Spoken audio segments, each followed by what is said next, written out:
kuhusiana na suala la maji hatukufanya mzaha. Kuhusiana na suala la maji hatukufanya mzaha. Leo hapa ninapowaambieni, sio mitaa, mpaka vitongoji ambavyo havikuwa na njia ya kupitia tumepitisha magari, tumepeleka miradi ya maji.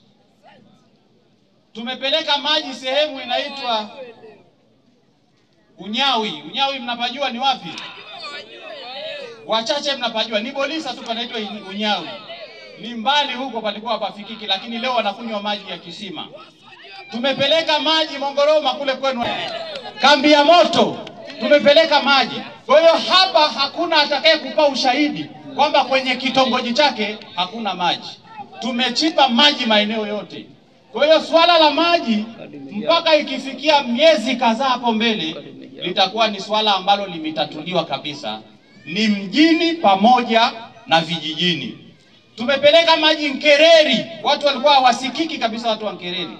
Mnakumbuka kule kuna katoto kaliliwa na fisi, tukazika vipande vipande, kalikuwa kanachota maji visimani. Lakini kwa sababu wananchi waliniambia mbunge wao, haya madhara yanatokana kwa sababu hawana maji, tumewapelekea kisima cha maji, tumewafungia sola, wanaendelea kutumia maji. Kwa maana hiyo tumejitahidi kupeleka maji ili kuondoa kero ya maji kwenye mitaa yote na kwenye vitongoji vyote, na bado tuna visima vya maji tunaangalia tuvipeleke wapi tukavichimbe. Nyinyi ni mashahidi. Mama Samia oye!